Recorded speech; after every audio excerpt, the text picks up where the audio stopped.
시청자 여러분 안녕하십니까? 한 주간의 한인사회 주요 소식을 전해드리는 KBN 뉴스 주간 브리핑입니다. 전 세계 이목을 집중시켰던 하노이 선언이 백지화되면서 제2차 북미 정상회담이 협상 결렬로 막을 내렸습니다. 양측이 결국 문제의 벽을 넘지 못하면서 협상 결렬의 책임을 서로에게 떠넘겼지만 향후 있을 협상을 위해 상황 악화는 피했습니다. 앞으로 문재인 대통령의 중재자 역할에도 관심이 모아지고 있습니다. 지한샘 기자가 보도합니다. 트럼프 대통령과 김정은 국무위원장의 두 번째 만남이 성사되며 전 세계의 관심을 모았던 하노이 정상회담이 결렬됐습니다. 어제 짧은 회담과 친교 만찬을 통해 협상 의지를 확인한 두 정상은 오늘 오전 단독 회담에서도 긍정적인 분위기를 연출하며 한반도 평화 체제를 약속하는 합의문을 기대하게 했습니다. 하지만 확대 정상회담이 당초 예정보다 40분가량 지연되더니 회담이 결렬됐다는 소식이 전달됐습니다. 트럼프 대통령은 회담 이후 가진 기자회견에서 여러 가지 옵션이 있었고 합의서에 서명할 수도 있었지만 서명하지 않기로 결정했다면서 대북 제재가 최대 쟁점이었다고 말했습니다. Basically, they wanted the sanctions lifted in their entirety, and we couldn't do that. They were willing to denuke a large portion of the areas that we wanted, but we couldn't give up all of the sanctions for that. 김정은 위원장은 회담에서 영변 핵시설을 폐기하는 대가로 모든 대북 제재를 해제하는 것을 요구한 것으로 전해졌습니다. 트럼프 대통령은 영변 핵시설 외에도 민간인들이 모르는 큰 핵시설들이 있다면서 대북 제재 해제를 위해 영변 핵시설을 비롯해 비핵화를 위한 추가적인 요구사항을 전달했으나 김정은 위원장 측에서 그렇게 할 준비가 돼 있지 않았다고 밝혔습니다. 결국 이번 회담에서 양측은 자신들의 최대치를 내세웠고 많은 부분에서는 긍정적인 이야기가 오갔지만 비핵화 부분에서 서로의 입장 차이를 확인하면서 합의가 지연됐습니다. 트럼프 대통령은 2차 정상회담을 앞두고 양측 실무진 간의 조율 없이 김정은 위원장과의 대면을 통해 협상을 이끌어내려는 움직임을 보여왔습니다. 하지만 회담 직전 트럼프 대통령의 옛 개인 변호사였던 마이클 코엔이 청문회 이슈가 터지면서 미국이 양보하는 내용의 합의를 이루는 것을 망설이게 했을 것이라는 것이 전문가들의 분석입니다. 하지만 트럼프 대통령은 서로 자리를 박차고 나오면서 회담이 결렬된 것이 아니라며 서로 이해하고 평화적인 분위기에서 이야기가 마무리된 만큼 조만간 다시 이야기를 나누게 될 것이라고 말했습니다. KBN 뉴스 지한샘입니다. 북미 정상회담 결렬로 트럼프 대통령의 재선 가도에도 부담이 될 것이라는 전망과 함께 국내에서는 10년 넘게 트럼프 그룹의 핵심 실세였던 마이클 코언의 폭로가 이어졌는데요. 코언은 트럼프 대통령을 인종 차별주의자이며 거짓말장이라고 비난했습니다.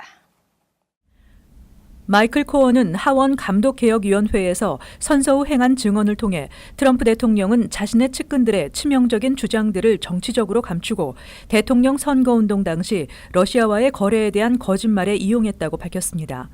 코언은 그러나 트럼프 대통령이 러시아 측과 공모했다는 직접적인 증거는 갖고 있지 않다고 덧붙였습니다. 그는 또 대통령이 위키리스크가 대선 경쟁자였던 힐러리 클린턴 전 국무장관에게 타격을 줄 수 있는 내용의 이메일을 공개할 것임을 미리 알고 있었으며 이를 이용했다고 폭로했습니다. 코언은 이와 함께 트럼프 대통령이 흑인들에 대해 너무 어리석어 자신에게 투표하지 않을 것이라고 말했고 흑인들을 향해 오직 흑인들만이 저런 방식으로 살 수 있을 것이라고 말한 적이 있다고 말했습니다. 한편 코언은 2017년 의회에서 거짓 증언을 한 것에 대해 유죄를 시인함에 따라 오는 5월부터 3년간의 수감 생활을 시작하게 됩니다. 그런가 하면 연방하원은 트럼프 대통령이 선포한 국가 비상사태를 무효화시키기 위한 결의안을 통과시켰습니다. 연방 하원은 어제 트럼프 대통령이 미국 멕시코 국경 장벽에 자금을 조달하기 위해 발동한 국가 비상사태 선언 무효 결의안을 본회의 표결에 붙여 찬성 245표, 반대 182표, 기권 5표로 통과시켰습니다. 국가 비상사태 선언 무효 결의안에 민주당 소속 의원 전원은 물론 공화당에서도 13명이 결의안 표결에서 찬성표를 던졌습니다. 연방 상원에서는 앞으로 3주 안에 표결이 실시될 것으로 예상되는 가운데 상원은 공화당이 다수를 차지하고 있지만 26일 현재 10여 명의 공화당 의원들이 결의안 찬성 입장을 밝힌 만큼 결의안이 채택될 수도 있다는 분석입니다. 한편 트럼프 대통령은 이미 거부권 행사를 공언한 상태입니다. 백악관은 이번 결의안이 남부 국경에서 발생하고 있는 위기를 약화시키는 것이라며 거부권 행사 입장을 재차 강조했습니다. 대통령의 거부권을 무력화하려면 다시 상하원의 표결을 거쳐 3분의 2 이상이 찬성으로 결의안을 통과시켜야 하는데 이를 확보하기는 어려울 것으로 전망됩니다. 신임 뉴욕시 공익옹호관의 주마니 윌리엄스 시의원이 당선됐습니다. 기대를 모았던 한인 후보 란 킴은 아쉽게도 낙선의 고배를 마셨습니다. 어제 실시된 공익옹호관 보궐선거는 무려 17명의 후보가 출마해 혼전이 예상됐지만 경과는 상위권 후보 3명에게 표가 몰렸습니다. 1위는 득표율 33%를 기록한 부마니 윌리엄스 후보가 차지했고 2위는 18.8%를 득표한 에릭 울리치 후보, 그리고 엘리사 마크 비베르토 후보가 11%를 득표해 3위를 기록했습니다. 유일한 아시안 후보로 기대를 모았던 론 킴 후보는 2.86%의 득표율로 8위에 그쳤습니다. 새로운 뉴욕시의 공익옹호관에 오른 윌리엄스 후보는 올해 42세로 2009년부터 뉴욕 시의원으로 활동했으며 뉴욕시 세입자 조정위원회에서 일한 바 있습니다. 당선된 윌리엄스 후보는 당선 연설에서 드블라지오 시장을 향해 시장을 위해 뛰지 않겠다며 날을 세웠고 빌 드블라지오 시장은 당선된 윌리엄스 후보에게 축하 메시지를 전하고 뉴욕시 발전에 협력을 당부했습니다. 높은 경쟁률을 뚫고 전문직 취업 비자 추첨에 당첨됐음에도 트럼프 행정부 이후 비자 취득에 실패하는 경우가 속출하고 있습니다. 연방이민서비스국에 따르면 2018년 H-1B 신청자 추가 서류 요구 비율은 전체 신청서의 절반을 훌쩍 넘는 60%까지 치솟으면서 2년 전보다 32%포인트 이상 급증했습니다. 2016년 26,799건에서 2018년 6만여 건으로 늘었습니다. 트럼프 행정부 출범 첫 해인 2017년의 추가 서류 요구 비율은 전체 신청서의 46%로 2016년 28%에서 17%포인트 급증했었습니다. 이 때문에 3대 1이 넘는 경쟁률을 뚫고 H-1B 전산 추첨에서 당첨됐음에도 수개월씩 수속 기간이 지연되는 것은 물론 자칫 서류를 제때 제출하지 못하거나 충족시키지 못해 기각당하는 경우도 속출하고 있는 실정입니다. 이민서비스국에 따르면 추가 서류 요구가 가장 빈번한 경우는 신청자의 보직 설명이 불충분하거나 고용주와 신청자의 관계가 모호한 경우 등입니다.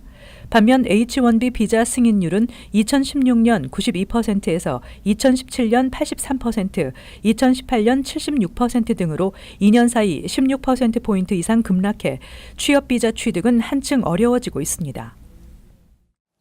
아마존 제2본사 뉴욕 설립이 무산된 데 이어 버지니아주 엘링턴 내셔널 랜딩의 제2본사 프로젝트에 대해서도 반대 목소리가 나오고 있는 것으로 알려졌습니다.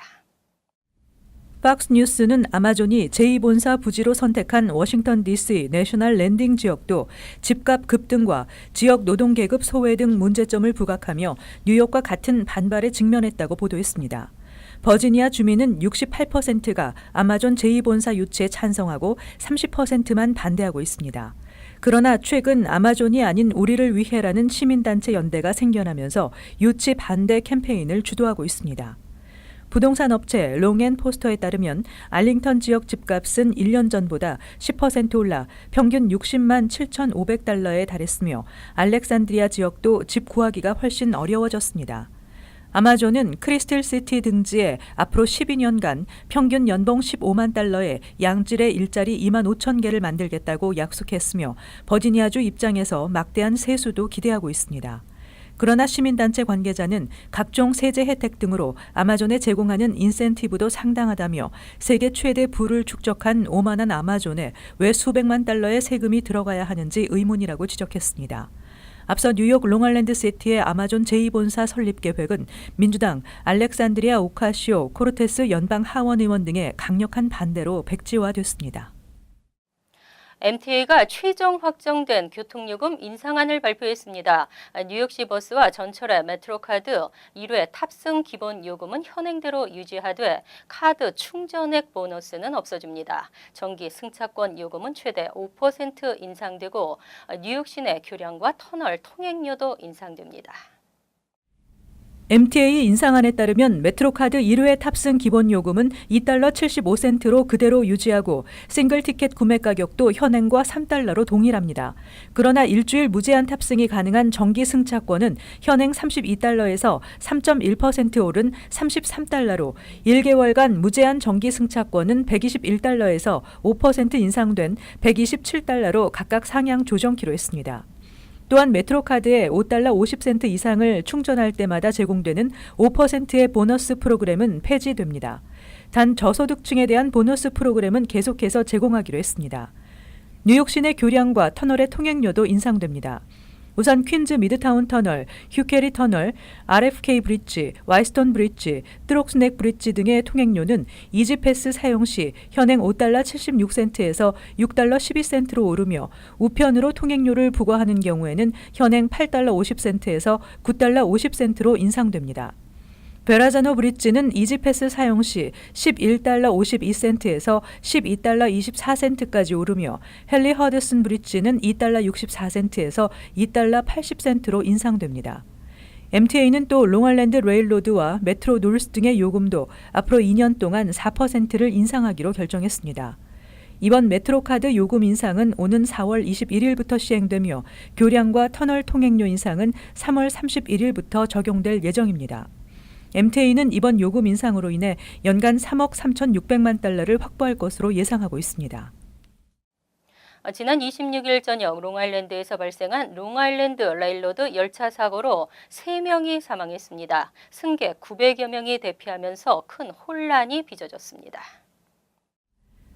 어제 저녁 롱아일랜드 나소 카운티 웨스트버리역 인근에서 롱아일랜드 레일로드 열차 사고로 3명이 사망했습니다. 오후 7시쯤 웨스트버리역 인근 스쿨 스트리트 철도 건널목을 건너던 차량이 맨하탄에서 롱아일랜드 방향으로 향하던 열차에 부딪혀 튕겨져 나간 차량이 다시 반대편 선로에서 오던 열차와 충돌했으며 열차는 선로를 벗어나 플랫폼과 충돌했습니다.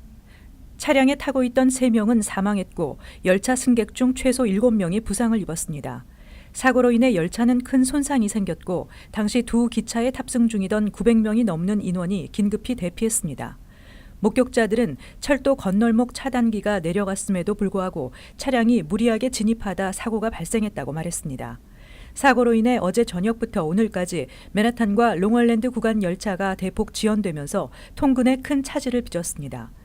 한편 어제 차량 사고가 있기 전인 오후 3시 45분쯤에는 발드윈역과 프리포트역 구간에서 보행자가 열차에 치여 사망하는 사고가 발생해 오랜 시간 열차가 지연되는 등 어제 하루 만에 2건이나 되는 사망 사고가 발생했습니다.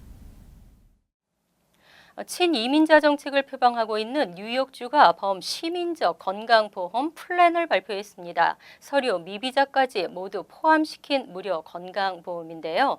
이를 위해 뉴욕주는 주의회에 법안을 상정하고 예산 지원을 요청했습니다. 뉴욕시 역시 불체자를 포함한 건강보험 혜택 확대 움직임을 보이고 있는 가운데 한편에서는 이에 대한 반대 목소리도 나오고 있습니다. KBN 뉴스 주간 브리핑 여기서 마칩니다. 시청해주신 여러분 고맙습니다.